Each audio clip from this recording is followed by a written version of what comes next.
Good evening to my fellow panelists.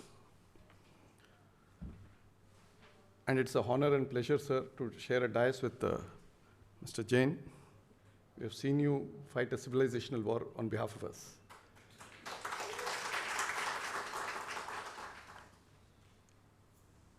And after a scholarly presentation by Dr. Manmohan,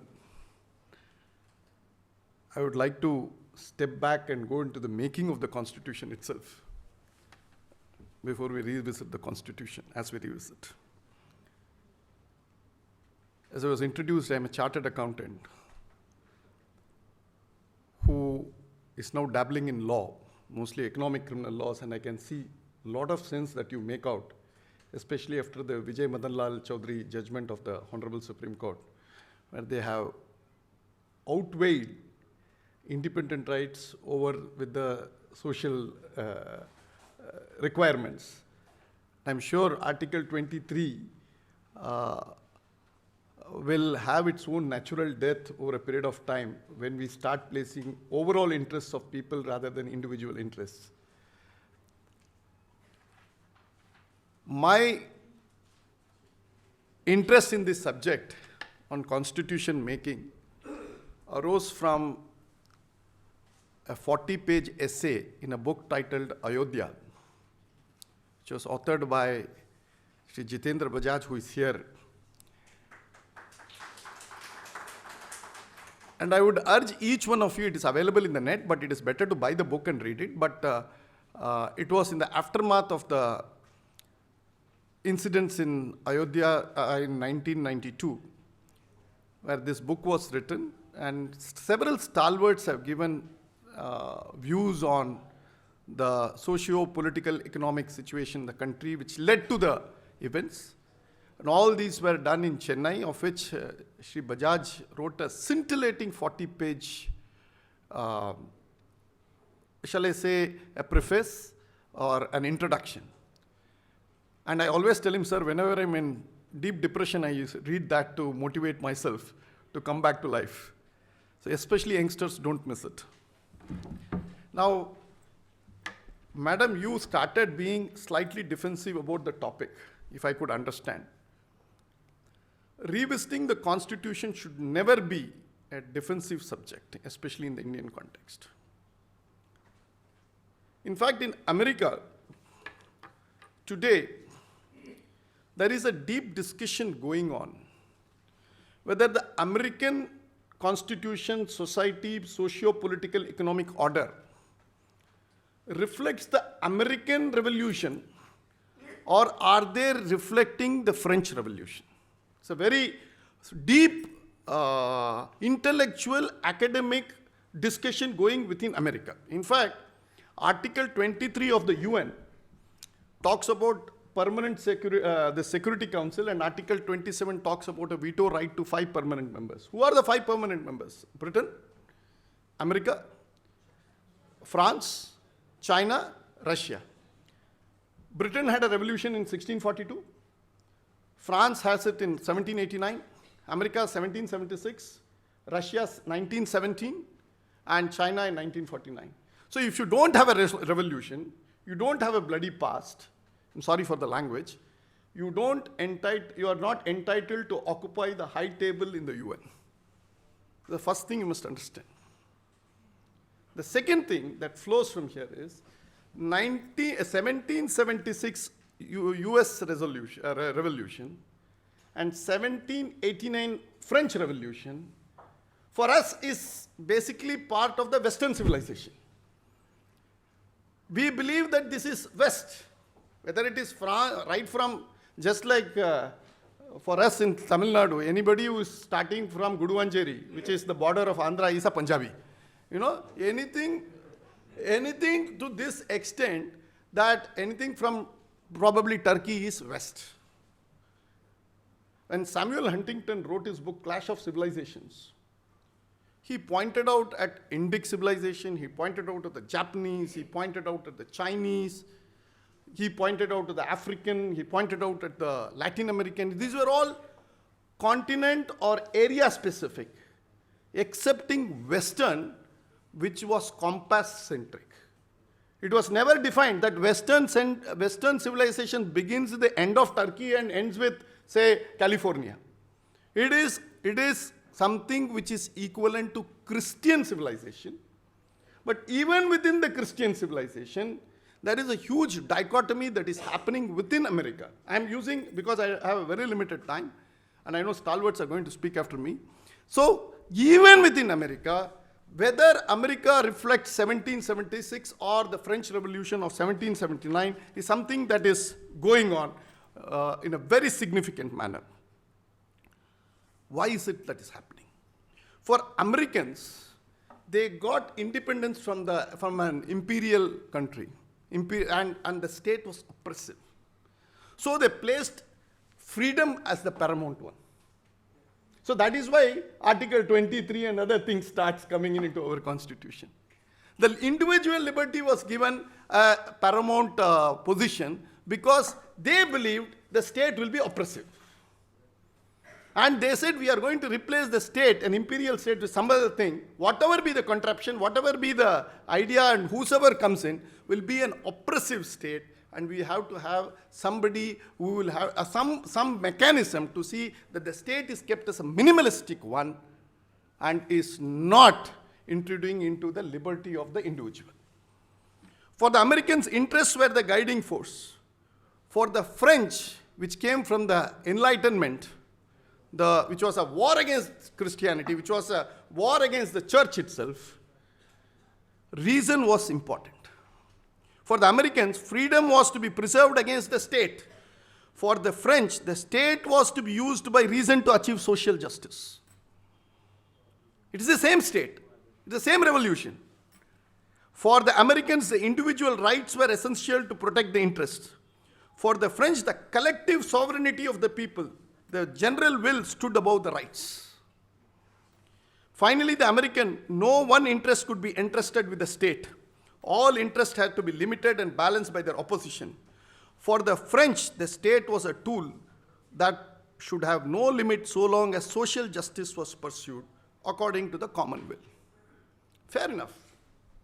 But in our anxiety to draw upon, as you said, from the French, from the British, from the Canadians, from the Australians, we not only forgot to look at Indians, which is what Bajajji writes so eloquently in that 40-page book, a 40-page essay. We looked at everywhere. In fact, Nehru says, look at Irish, look at the French, and with great clairvoyance, he says, look at Italians also.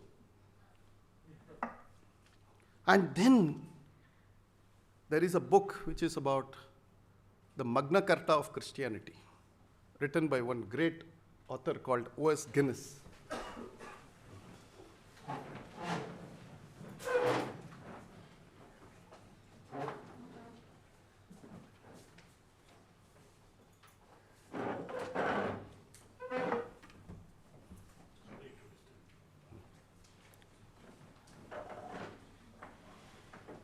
And I quote from his book, O.S. Guinness's book, Magna Carta of Christianity. He says, unlike the English and the American revolutions that were rooted in the Bible, the French, the Russian, and the Chinese revolutions were rooted in the French Enlightenment. The last three revolutions were overtly anti-biblical, anti-religious, and anti-Christian, and their overall record on freedom has been dismal. Far from ushering in a final form of freedom and representing a second coming of Epicurus, their claims to be the true and reliable source of human freedom have been left in the tatters by the history of the repressive secularist regimes in the 20th century and the slaughter of millions of their own citizens. Now the question is, we the people of India, the preamble begins by borrowing liberally from the American Constitution. Fraternity, equality, liberty is borrowed from the French Revolution. So are we Americans or French? If we are Americans, we are following the biblical path and we are Christians. And if we are not, we are anti-religious, anti-secularists, and completely devoid of any spirituality. So this is what it is. We have taken the head of a cockroach and implanted it on the body of a giraffe and tried to say that this is a sublime constitution. Unfortunately, we have, in the attempt to borrow from the West, we have not understood what is the underlying philosophy. Each country has a beautiful philosophy. The reason for the revolution, the reason for writing that a constitution of Americans is entirely different from what it is for the French. You cannot cut, paste, copy whatever you like as something that is appealing to you. And this is what happens when we don't realize what it means to look into your own 5,000 years, 8,000 years of polity and see how we organized our public life, how we managed our public life. It is not that it is something that we have to forget. It is not something that we have to adopt or adapt straight away. We should have at least had a discussion. Revisiting Constitution is probably the restart of it. Now, there are two other dimensions which I think is very important in the making of the Constitution. We Indians suffer from what I call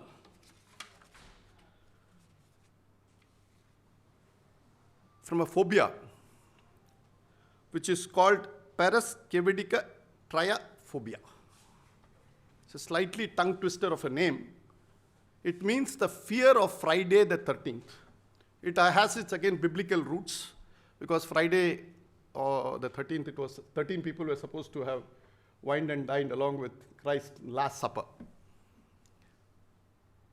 Friday the 13th of December 1946 happens to be the day on which Nehru introduces the aims and objectives resolution in the Constituent Assembly. And within the first few words as you read it, you understand why Mr. Jain is before the court every other day fighting our civilization battle. Just you have to read, probably it will take 3 minutes.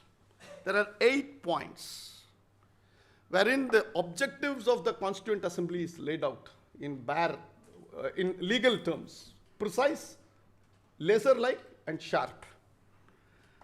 And in 1946 December, partition was still not yet thought about, though it was going on. Members after members, the Constituent Assembly starts debating on 9th December. Besiege the Muslim League to come and participate in the Constituent Assembly debates and say, let us make a constitution. Aa jao, abhi bhi ek waqt hai, aa jao. But Nehru, in all his wisdom, says there will be adequate safeguards in the Constitution for the minorities. That Article 2930 was contemplated even before the birth of the Constitution. And not only that I will leave it to you, sir, because that is your subject, I should not intrude into it. But one more subject I will take on which has not been getting the type of attention it deserves. And it has probably slayed us in millions, which is the counterpart of secularism, which is socialism. Nehru introduces, not in the draft resolution, on the very same day, he says, I stand for socialism, and I hope India will stand for socialism. When was it? We have not even got an independence. And we have drafted an economic policy for all times to come. And that India will go towards the constitution of a socialist state. And Nehru, the great democrat, says, I do believe that the whole world will go this way. What form of socialism is another matter for your consideration. But the main thing is that such a resolution, if in accordance with my own desire, I had put in that we want a socialist state, we would have to put in something which may be agreeable to many and may not be agreeable to some. And we wanted this resolution not to be controversial in regards to such matters. So he avoids that in the resolution, but he makes it up very clear India will be a socialist state. 1946. The consequence of it is, luckily, I shouldn't use the word luckily, but for want of any other better word, I was perusing, thanks to COVID, some courts that were functioning during the COVID times. So one of the lordships had this to tell, that if a man is supinely indifferent to himself, he does not want to do anything, and he just sleeps and counts stars, not in so many colorful language, but differently in these words. Said it is the duty of the state to feed that man 3 times a day. In fact, Supreme Court couple of days back said nobody should go hungry to sleep. Fair enough, that's a very lofty ideal. But in this, we have spawned a welfare state instead of the state doing welfare, which are 2 different things. The state does not believe in doing welfare. By using the word welfare, in my state, you distribute television sets. Happened. Or anything else is being distributed. And no questions can be asked. And this, in turn, is a question that we need to ask. Secularism and socialism is the fundamental reason why we need to revisit the Constitution. And when we go back and ask ourselves, was this question ever raised? Again, to answer you, because you were very, very chary about this in your introductory remarks. Theodore L. Shea, an American Jew, has written a wonderful book, Legacy of Lokomanya. It's available in the net, you can try it. And in 1956, sir, it is in 1956, he says that the Constitution of Indian Republic, the legal basis of the state, is a remarkable document that is entirely un-Indian in its forms and inspiration. An American had the gall, courage, and the honesty. The forms of order, that is the institutions and law, Article 20, Sub-Article 3, which you mentioned just now, and I'm thankful to you, sir, for pointing it out. The machinery of government and the repositories of power are almost entirely Western in origin, being largely inherited from the departed British Raj. And students of law here will know it, that the Constitution was labored by eminent people, around 300 of them, for over 3 years, almost 3 years. But the draft was ready within 1 month, because it was basically a rehash of the 1935 Government of India Act. And that 1935 again goes back to 1919. And there was hardly anything that is Indian in this Constitution. Shea concludes by observing, perhaps thinking in terms of political philosophy tends to be foreign to practical men of government. He said there was chaos in 1946, 47, 48. Understandable. There was partition, and it was a bloody one. Too much of disturbances, too much of problems in this country. Can be understood that you wrote a constitution for expediency rather than creating a new chaos in creating a new order. Understandable, he says. But can we say this in 1956? He asks this question. And he says that we have to right order the state. That brings me to a very important question. That the more important, the single largest judgment, or what we call as the greatest judgment of the Supreme Court, will be probably spread over several of them in the 60s and the 70s, leading to the basic structure. The basic structure would be the best of judgments, beginning Keshavananda Bharati, ADM Jabalpur, Minerva Mills, then your Maneka Gandhi, so on and so forth. Students in first year and second year will be laboring to see the sublime constitution. But the problem is the basic structure doctrine comes because the basic structure of the state is indeterminate. Now the state on one side, Puttaswamy judgment says privacy is your fundamental right. Fundamental right. And on the other hand, the state is debating The state is also debating whether marital rape is to be considered as a crime. What happens to my privacy then? Or you say privacy will be subordinated. How do you balance this? I can go on.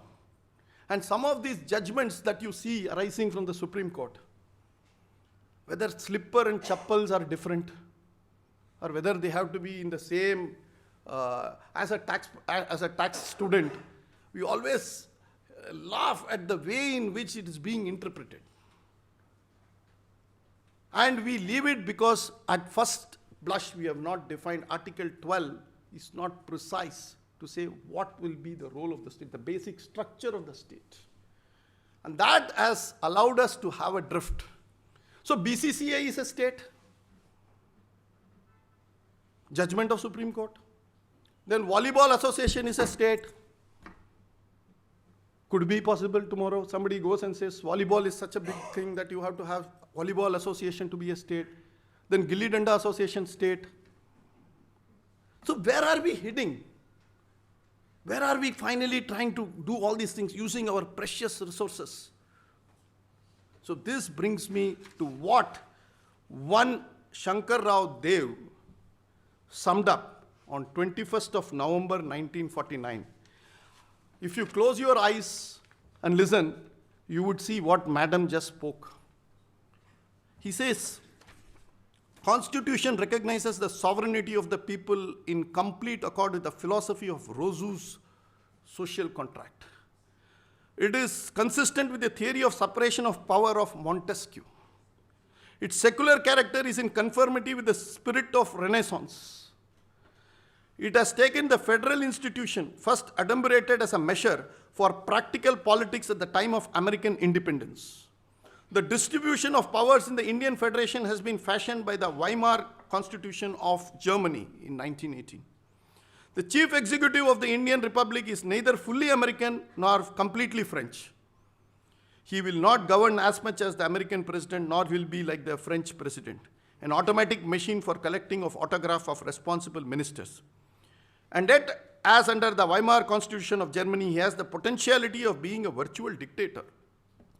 Our long association with the Commonwealth has imposed the cabinet form of government along with the presidential type. Part 3 of the Constitution, the fundamental rights, and Part 4, the directive principles of the state, put forward in unmistakable terms the awareness of the makers of the Constitution of the principles of rule of law, which is the bulwark of British liberty, as well as the impact of Marxist philosophy on the life and society of man. Indeed, the Constitution embodies everything par excellence. Not one word about Bharat, not one word about Indian philosophers, not one word about traditional India, not one word about how India organized herself. It is absolutely like Tirupati Balaji in a three-piece pericardian suit. You will have to go back, and what best other than this generation writing a constitution for the next 3 generations. For I believe every constitution must come with a shelf life of not more than 100 years. And as we approach our 100th year of independence in 2047, I think the debate rightly started by my good friends in Indoi Analytics will lead us to a fair discussion involving all sections of the people. And that we should not be afraid, let us not be constitutional fundamentalists and say that this is a book that cannot be, you cannot touch it. Right from the basic structure, everything has to be discussed. And we need to revisit every assumption in our constitution, because every assumption is imported rather than indigenous. And for that reason alone, I would say that this revisiting of the Constitution is an imperative. We may disagree on the manner in which we will rewrite the Constitution or revisit the Constitution. But already one revisiting has happened in the 50th year. And that was basically a very, very, shall I say, a very diffident approach was taken under the, and too much of furor was created. This time I think it must be a public movement. not by lawyers, not by scholars, not by intellectuals. And the word intellectual is the most dangerous thing in this country. And we must start using it with the public opinion. So wear your hat as a Bharatiya, not as an Indian. India is the only country, perhaps in Article 1, we have two names. India, that is Bharat. Rajkumar alias Raju. No other country has this. We are like, suffering from multiple personality disorders, right from beginning. Article 1 says multiple personalities shuru ho gaya. We need to have our thoughts right. We used to say, we are Raju and we will write like Raju. Damn it. And that is where I think youngsters, I see a lot of youngsters here.